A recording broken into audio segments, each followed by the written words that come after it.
નમસ્કાર દર્શક મિત્રો, દિલોક સત્તા શોમાં આપનું સ્વાગત છે. વિશ્વ રાજકારણના ઇતિહાસમાં કેટલીક કહાનીઓ એવી હોય છે કે જે માત્ર નકશા નથી બદલતી, પરંતુ આખી દુનિયાની તાકાતનો સંતુલન બદલી નાખે છે.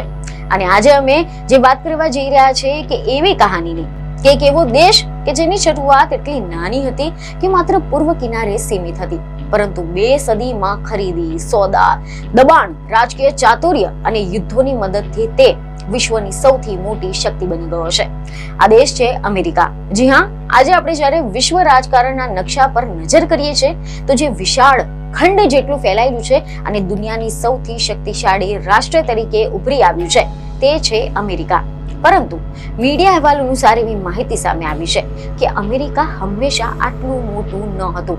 એક સમય હતો કે જ્યારે આ દેશ માત્ર એટલાન્ટિક સમુદ્રના કિનારે સીમિત સુધીનો જ મર્યાદિત વિસ્તાર હતો. પશ્ચિમ તરફ અજાણ્યા જંગલો, ઉત્તર તરફ બર્ફીલા પ્રદેશો અને દક્ષિણ તરફ અન્ય દેશોની હદો. પરંતુ પછી શરૂ થયો એક એવો અધ્યાય કે જેમાં તોપો, યુદ્ધો, સંધિઓ, રાજકીય દબાણ, આની સાથે જ સૌથી મહત્વની જમીન ખરીદી. જી હા, ખરીદી. નકશા ઉપર પૈસાથી સીમા બદલવાની નીતિ. અને આજે ફરી એકવાર વિશ્વનું ધ્યાન તેની તરફ ગયું છે, કારણ કે તાજેતરમાં જ એવા અહેવાલો સામે આવ્યા કે ડોનાલ્ડ ટ્રમ્પ આર્કટિકમાં આવેલા અર્ધ સ્વાયત્ત વિસ્તારમાં એટલે કે ગ્રીનલેન્ડ પર નિયંત્રણ મેળવવાની ઈચ્છા વ્યક્ત કરી હતી. ગ્રીનલેન્ડ હાલમાં ડેનમાર્કમાં આધીન છે, પરંતુ ટ્રમ્પનું કહેવું છે કે સુરક્ષા અને વ્યૂહાત્મક કારણોસર આ વિસ્તાર પર અમેરિકાનો માલિકી હક હોવો જોઈએ. અને ઇતિહાસકારો તરત જ યાદ અપાવે છે કે અમેરિકાએ આ પહેલી વખત નથી કર્યું. જમીન ખરીદીને પોતાનો નકશો મોટો બનાવવાનો અમેરિકાનો મોડલ 200 વર્ષથી ચાલી રહ્યો છે. તો ચાલો તમને લઈ જઈએ સમયના સફરે કે જ્યાંથી અમેરિકાનો વિસ્તારવાદ શરૂ થયો હતો, કે જ્યારે અમેરિકા માત્ર થોડીક જ વસાહતો સુધી સીમિત હતું અને એટલાન્ટિક કિનારે જ તેની સીમા અટકી હતી. પરંતુ ત્યારબાદ શરૂ થયો વિસ્તારવાદનો એક લાંબો અધ્યાય. મીડિયા અહેવાલ અનુસાર એવી માહિતી મળી છે કે વર્ષ 1803માં જ્યારે તત્કાલીન રાષ્ટ્રપતિ થોમસ જેફરસને એક એવો નિર્ણય લીધો હતો કે જેને અમેરિકાના ઇતિહાસમાં ટર્નિંગ પોઈન્ટ માનવામાં આવે છે. ફ્રાન્સ પાસેથી લુઇસિયાના વિસ્તાર ખરીદવાનો. આ લુઇસિયાના પરચેઝ માત્ર એક સોદો ન હતો, આખા ખંડની તાકાતનો દિશા બદલ હતો. 20 લાખ ચોરસ કિલોમીટરથી વધુની જમીન, જે આજના 15 રાજ્ય જેટલો વિસ્તાર થઈ ગયો છે. મિસિસિપી નદીથી લઈને રોકી પહાડો સુધીનો વિશાળ પ્રદેશ.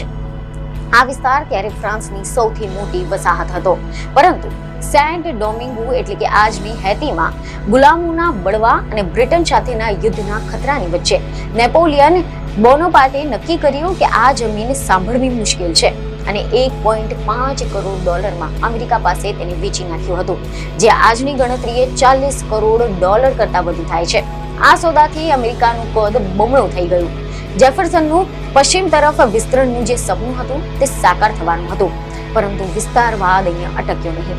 1840ના દાયકામાં મેનિફેસ્ટ ડેસ્ટિની એટલે કે નિશ્ચિત નસીબનો વિચાર જન્મ્યો કે અમેરિકાને પ્રશાંત મહાસાગર સુધી ફેલાવવું જોઈએ, અને આ માર્ગમાં આવ્યો મેક્સિકો. મીડિયા અહેવાલ અનુસાર રાષ્ટ્રપતિ જેમ્સ કે પોલ્કે વિસ્તારવાદી નીતિ અપનાવી. 1845માં ટેક્સાસને અમેરિકાની સાથે જોડવામાં આવ્યું અને પછી શરૂ થયું યુદ્ધ. અને ગ્વાદાલુપ હિદાલ્ગોની સંધિ દ્વારા અમેરિકાએ $1.5 crore California, Nevada, Utah, Arizona, New Mexico, Colorado અને વ્યોમિંગના મોટા ભાગ મેળવી લીધા હતા અને લગભગ 13 લાખ વર્ગ કિલોમીટરથી વધુ વિસ્તાર મળ્યો હતો. એવા અહેવાલ છે કે આ અંગે ઇતિહાસકારો કહે છે કે આ સોદો બંદૂકના નાચડે થયો હતો, કારણ કે મેક્સિકો પાસે કોઈ વિકલ્પ ન હતો. 1848માં મેક્સિકો અમેરિકા યુદ્ધ સમાપ્ત થયું હોવા છતાં પણ આ બંને દેશોની વચ્ચે તણાવપૂર્ણ સ્થિતિ રહી હતી.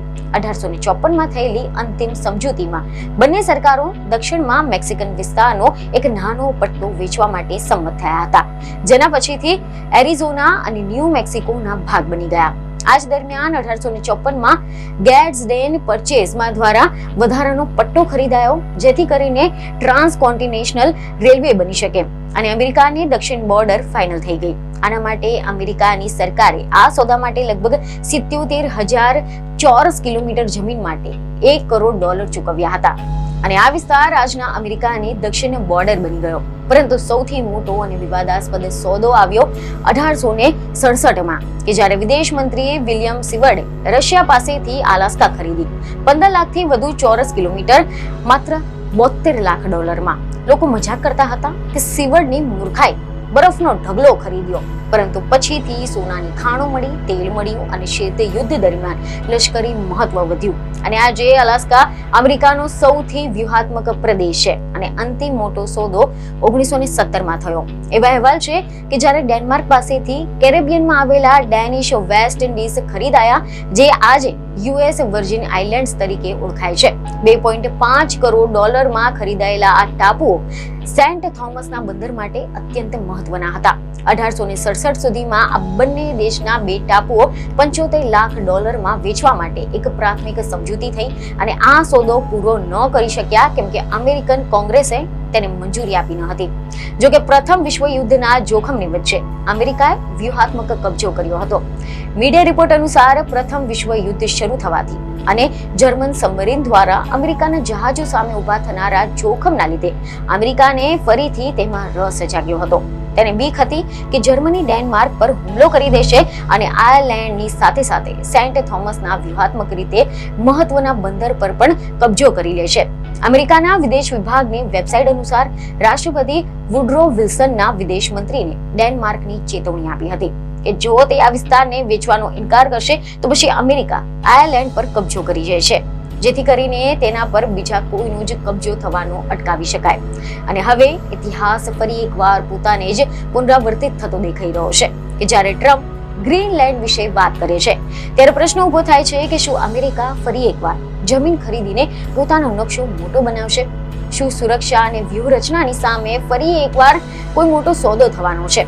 કારણ કે ઇતિહાસ સાબિત કરે છે કે અમેરિકા માટે જમીન એ માત્ર જમીન નથી, તે શક્તિ છે, સંસાધન છે અને વિશ્વ પર પ્રભાવ જમાવવાનું સાધન છે. એક નાનો દેશ કેવી રીતે સોદા પર સોદા કરીને ખંડ જેટલો વિશાળ બની ગયો, તે માત્ર આ સમગ્ર સફર બતાવે છે. અને આજે જ્યારે ગ્રીનલેન્ડની ચર્ચા ચાલી રહી છે ત્યારે વિશ્વ ફરી એકવાર એક જ સવાલ પૂછે છે કે શું અમેરિકાનો વિસ્તારવાદનો અધ્યાય હજી પણ પૂરો થયો નથી? શું આગામી નકશામાં ફરી એકવાર કોઈ નવી સરહદ ઉમેરાશે? આ છે અમેરિકાની જમીન ખરીદીની મહાસત્તા બનવાની સંપૂર્ણ કહાની. ઇતિહાસ સાક્ષી છે કે અમેરિકાની શક્તિ એ માત્ર યુદ્ધોથી નહીં પરંતુ જમીન ખરીદીથી પણ ઊભી થઈ છે. અને ગ્રીનલેન્ડ ચર્ચા એ જૂના અધ્યાયનું નવું પાનું બની શકે છે. તો આશા છે કે આ માહિતી તમને મહત્વની લાગી હશે, જેથી અમારા વિડીયોને લાઈક અને શેર જરૂરથી કરજો. બીજને ખબરો સાથે ફરી મળીશું. ધન્યવાદ.